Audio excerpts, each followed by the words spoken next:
There's lots of companies operating in the security industry, but some of them develop very, very quickly. And generally, there's a reason why. Well, to explain BRINC Drones' history, which is short but rapid growth, I'm joined by Blake, the president. Blake. Yeah, it's been wild. So it was just me in the company a little over a year ago, year and 2 or 3 months. And today we're at a headcount of over 80. So one to 80 in about a year. Raised, significant tens of millions of dollars of capital in the process. Sold to hundreds of public safety agencies around the world, including some of the biggest and most well-known, and have some very exciting products in development. So yeah, it's been a ride. And from an expansion perspective, here we are at the World Police Summit in Dubai. How important is it for you to see customers, agencies, police services benefiting from the product that you've developed? Yeah, I think it's hugely important, and I think it's also hugely important to meet with customers and solicit feedback and understand what's working and what isn't working and where to spend our development efforts.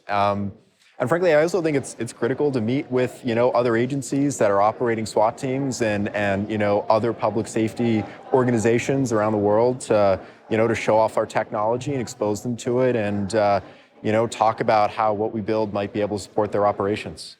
And I guess with the experience that you've gained from your backgrounding with agencies and special forces in the US, you're in a very good position to be doing exactly the same here, replicating that delivery.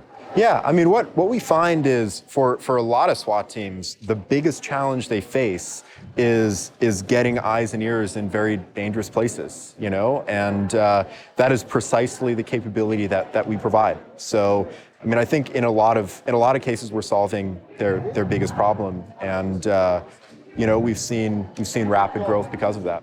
And unusually, I understand from your team that you've actually had one of your own people working and learning from the SWAT team to help you develop the products. Is that right? Yeah. I mean, to develop the Lemur drone, I went on call for about 6 months with Las Vegas Metro SWAT.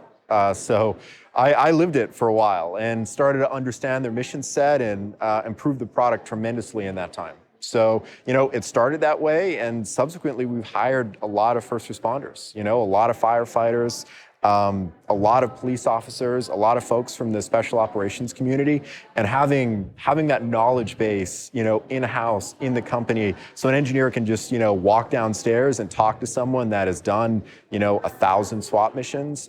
We've found that to just be unbelievably important. Could you expand a little bit further as to how drones are having the impact that we're seeing in the market today? Yeah, absolutely. I mean, it's kind of interesting. Drone technology started off in this general overwatch capacity. So police departments have historically used police helicopters and other similar things to get eyes in the sky. But with the advent of drones and price points being pushed down by big Chinese manufacturers, they started to be used in sort of public safety use cases. So that's where it began. But what we're starting to see develop now is those same types of technologies are being used indoors in a tactical setting, which is kind of what BRINC focuses on now. So instead of sending an officer into a dangerous situation, instead you'll send a small piece of robotics to break out a window, fly inside, and basically get eyes and ears places too dangerous to send a person. And that at BRINC is kind of what we're focused on. It sounds easier than it is, because a lot of drones, they rely on GPS technology to figure out where they are in the world. But the second you fly under a roof, you lose a GPS signal. And in our operating environment, we're also frequently in zero light conditions. So we can't use conventional cameras to figure out where we are either. So we've developed some very interesting technologies using LiDARs and IMUs and other things to basically allow our drone to perform very well in indoor GPS denied and zero light conditions.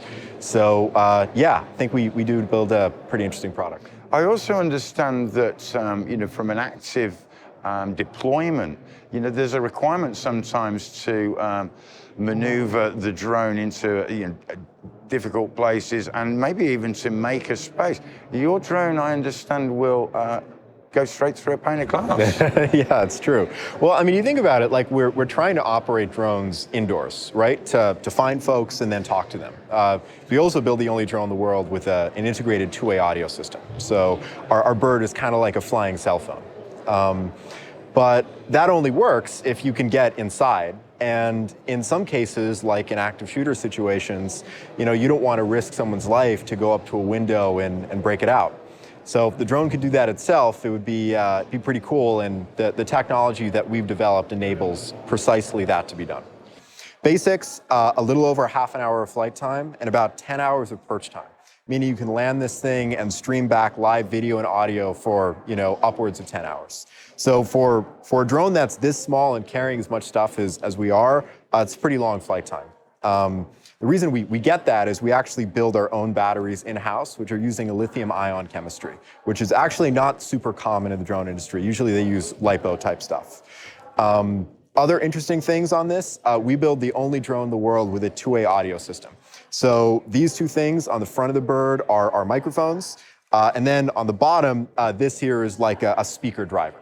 So you can literally call this thing, it has a phone number, and then you're on like a very loud flying speakerphone.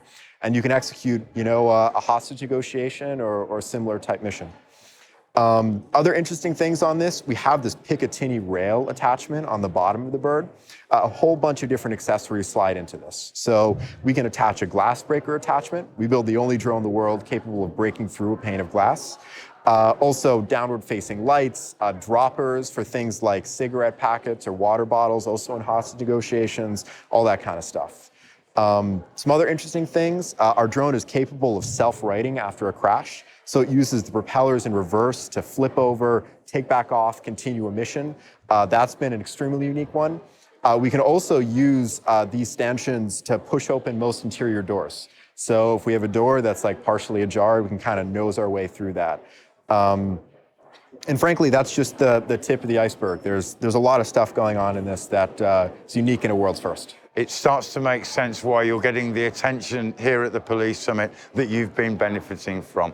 Thank you, Blake, for taking time to expand out what the product's offering and why people should be considering working with you and your team. Thank you.